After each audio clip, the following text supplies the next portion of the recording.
Hey guys, Max here for slurv.com, and today we're going to go over the split slate for May 4th.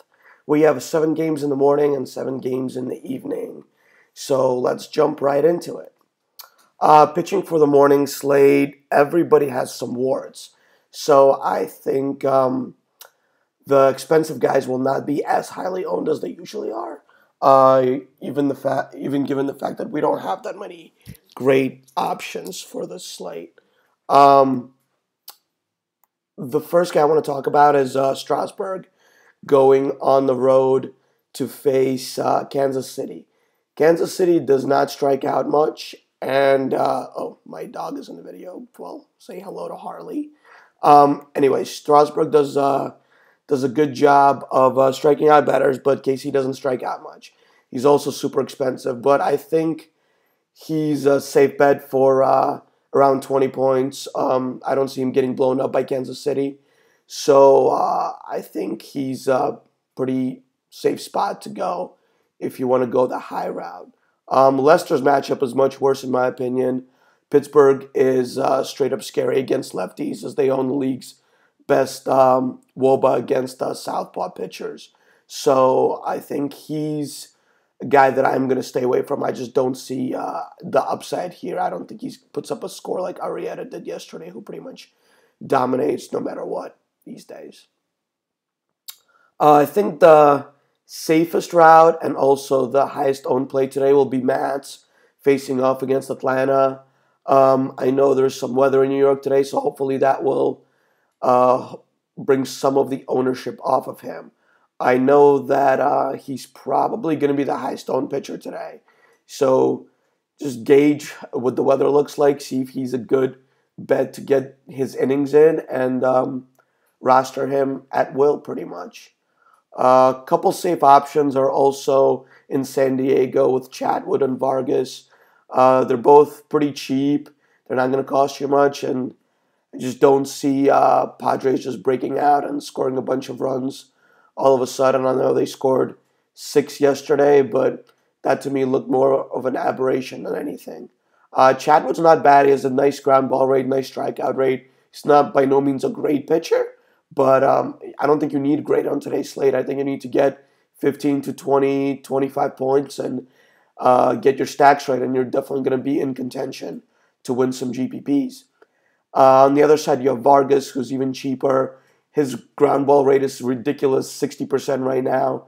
I just don't think that the Rockies are that good away from Coors Field. I mean, I know we always want to see that upside because they have a great lineup, but for whatever reason, they just don't hit that well again away from Coors Field, and this has happened for a long time now. So I don't think Vargas gets blown up here either.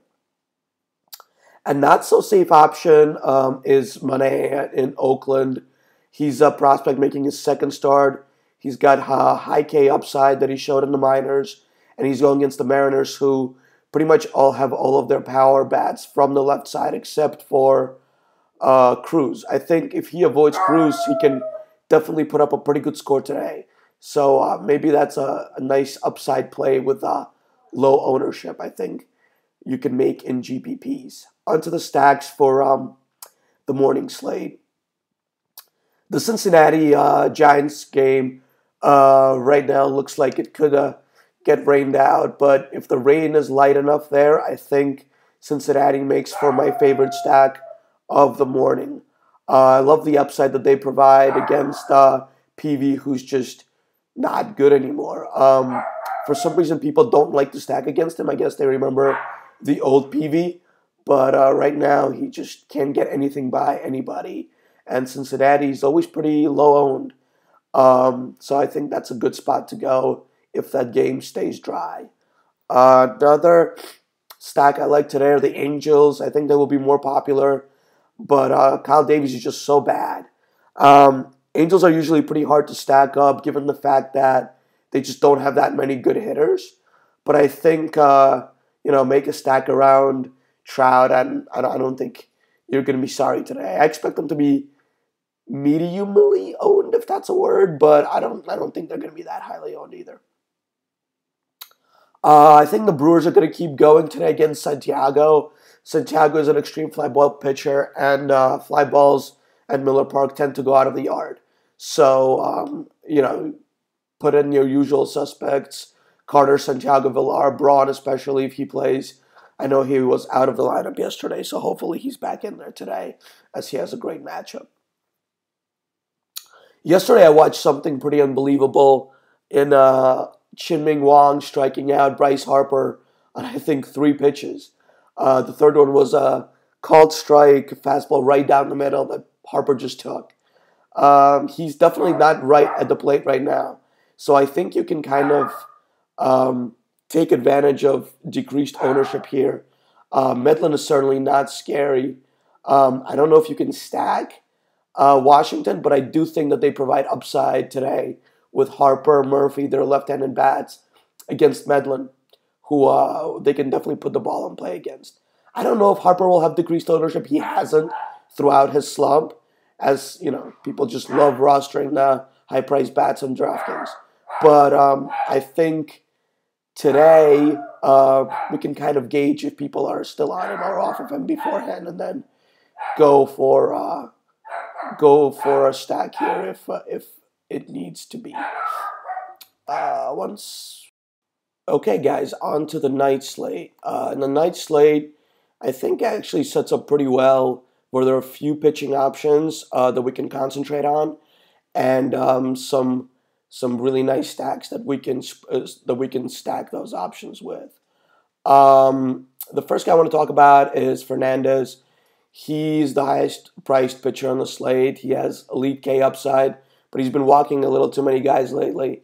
So he has not gone as deep in ball games as we would like him to at his price. However, today he goes against the D-backs, who refuse to walk, especially against righties. They have the 3rd lowest walk rate against right-handed pitchers so far this year. So I like him the same as I liked Arrieta yesterday.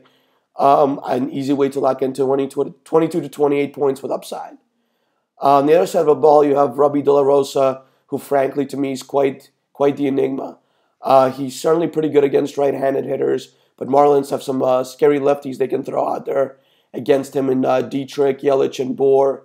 I think you can stack up the Marlins and also use him in different lineups, as he does provide strikeout upside, which is something we look for in GPPs, as you know. Another guy we can look to today is Aaron Sanchez. I think he's interesting. He showed K upside in his last game against the Rays. Today he gets the Rangers. Their left-handed bats do have a little power, but I don't think they're that scary, and I think Sanchez can be in for a solid start here. Again, all you need are guys that give you 15 to 25 points on this kind of slate. So I think he's definitely a safe option that doesn't get blown up too often. Also, let's talk about Drew Smyly here. He's been nothing short of awesome this year so far. He's had a 10.439 K through 9 pitching in his home park today against the Dodger lineup that was ice cold until yesterday. They blew up Matt Moore yesterday, which, sometimes is going to tend to happen with Matt Moore, who lives very close to the strike zone. So they have some scary righty bats like Kendrick, Kiki, and Trace. But, this is Drew Smyly. It's not Matt Moore. I'm not nearly as concerned with him. I think if he has decreased ownership today due to the fact people are scared of the Dodger bats, all the better for us, because I'm going to roster him in a lot of spots. There are some cheap guys that I think have merit. I can't give full endorsement to them, but I think Tyler Wilson against the Yankees, who are ice cold, and Adam Morgan, who has some nice K upside against the Cardinals. I think they're both in play if you need the savings. I just don't think you need the savings today, so I'm going to stay in the upper and the mid-range. So let's see, some stacks for tonight. We have Baltimore going against the ghost of CC Sabathia. I think they will be highly owned, but I don't think you can fade them here. I don't know if you want to stack. What I like to do with the Orioles is actually stack up their bottom hitters along with a couple guys at the top of the order. I really like Scoop down there. If Reimold's down there, I like his power upside against CC also. So that's a good way to go to kind of get decreased ownership. I like to do the same thing with Blue Jays, where I think their top-owned guys, the guys that everybody wants to roster, in Batista, Encarnacion, Tulo, they're all really struggling. They look terrible at the plate. Donaldson still looks okay, so he's one at a high ownership that I would take into my lineups. But I really do like Smoke today. I know he went nuts yesterday, kind of won the game for them. I like him. I like Saunders if he's at the top of the order. So I think that's another place you can kind of take the lower owned bats in a highly owned stack. Another stack that probably my favorite stack of the day are the Astros. Hughes lives in the strike zone, and those are exactly the kind of pitchers we love to stack against with all the power bats in Houston. I think they hit multiple home runs today, so definitely stack them up, sprinkle them into your lineups. I'm going to do both. I love the Rays against lefties. I'm not scared of Alex Wood at all. They're 1 through 5 bats that they throw out, all right-handed bats, and they all provide nice power upside against the left-handed pitchers. Let's see, the last but not least, I think, true stack that I like today is against, I mentioned it earlier, against De La Rosa, the lefty bats along with Stanton for the Marlins. I think that, it could go either way. He can get blown up or he's going to pitch a good game, so you might as well just take advantage of both extremes of that outcome. I guess I can mention a couple more here. The White Sox against Buchholz. I think you can definitely go there. Buchholz has not been good this year, and White Sox are on fire. They also have a pretty nice home park for hitting. So that's definitely a place you can go. I don't think they're going to be that highly owned, as they never are. So that's it, guys, for the two slates, the morning and the night slate. I think we can take advantage of both. It's pretty fun, going to be pretty fun with GPPs today. So if I don't win all the money, I hope one of you guys does. Come chat with us in the Slurv chat room. It's really an invaluable tool and definitely has made me a lot of money since I joined Slurv. So come and join in the fun. Thanks. See you tomorrow.